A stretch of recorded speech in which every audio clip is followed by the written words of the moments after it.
महाराज परीक्षित भी जो आज जिंदा है वो भी सुन रहे हैं। और 2 दिन की बात है, 5 दिन बीत गया, कल और परसों चली जाएंगे। अगर आपके मन में यह संदेह होता हो कि गुरुजी उनके लिए विमान आया था भागवत सुनने के बाद, आज विमान क्यों नहीं आता है? क्या वह सतयुग के थे महाराज परीक्षित? क्या धुंधकारी सतयुग का था? इसी कलयुग का था। और आज भी विमान आता है, विमान आया है। मैंने कथा सुनाई है, मेरी कथा में विमान आया है, जीव को लेके गया है। अब मैं कहां तक कहूं आपको? लेकिन लोग अन्यथा समझते हैं कि जैसे अगर आप भागवत कथा का श्रवण कर रहे हैं, भागवत कथा सुनते सुनते आपकी मृत्यु हो गई, तो दुनिया के लोग क्या कहते हैं? पंडित जी भागवत या सुनाओ नहीं, कोनो गलती की जजमेंट में मर गए है? क्या कहते हैं लोग कि पंडित जी भागवत कथा सुना रहे थे, जजमान की मृत्यु हो गई। अरे महाराज परीक्षित भी तो कथा सुनते सुनते मर गए। अब मरेगा कौन नहीं संसार पैदा होकर के?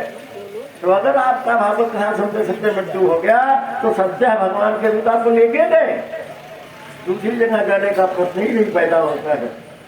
प्रभु से प्रार्थना करो कि वह समय धन्य है, वह जीव धन्य है। अगर आपका चित्त सुनते सुनते मृत्यु हो जावे या सुनाते सुनाते चला जाओ।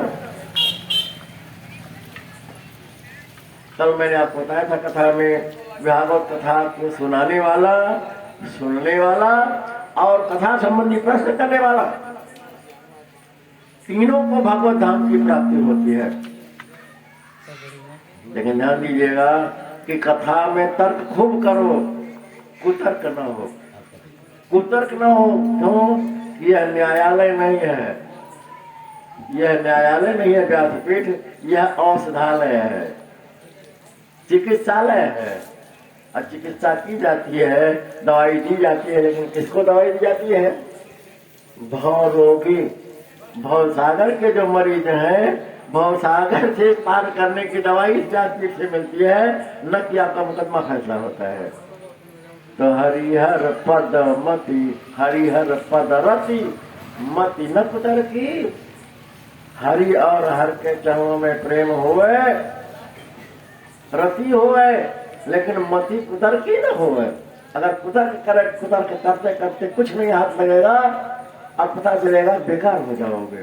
बगीचे में पहुंच रहे हो ना, 1 आध महीने के बाद दशहरी के आम बड़े बड़े लटकेंगे, पक करके। देखा भैया, देखा है आम कैसा होता है? हाँ, बड़ी अच्छी बात है। तो आम लटकते हैं, कोई पहुंचा बगीचे में, अरे भैया चौधरी साहब कि कौने नर्सरी से लाए रहे हो पेड़वा, कब लगाए रहे हो, कौन खाद डाले रहे हो, कब हमें बहुरे आए हैं, फल कब आए हैं, पका कब आए? पता लगा इतनी बात करते, इसका प्रश्न का उत्तर लेते लेते आम का फल गिरा और दूसरा लेके हाथ क्या लगा? तो अगर फल लटक रहा है तो उसको खाओ तुरंत, उसमें इधर उधर की बातें अगर करोगे तो फिर वो भी निकल जाएगा। हरिहर पद रति मति न कुतरती। जो इतना बड़ा मानस लिख के गया, इतना बड़ा रामायण लिख करके गया, इतना बड़ा भागवत महापुराण लिख करके गया, आप एक श्लोक नहीं लिख सकते हो। आवाज बोली उठ रही है, व्यास के बाप बन गए हो, तुलसीदास के बाप बन गए हो। सोचने की बात है, हम कितने क्या है?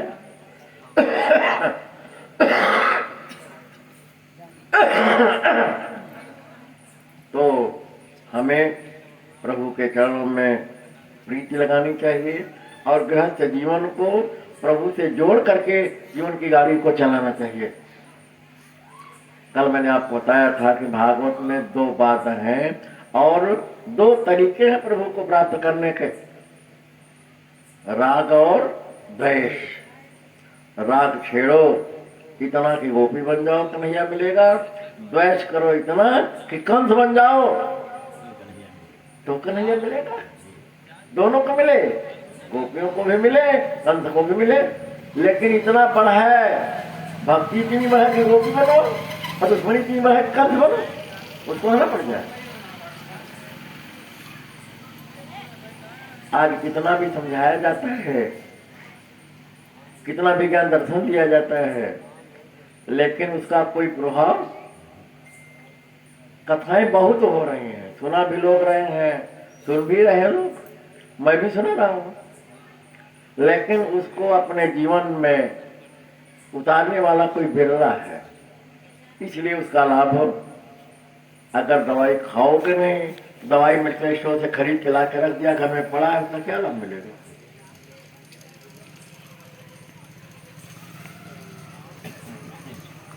जीवन खत्म हुआ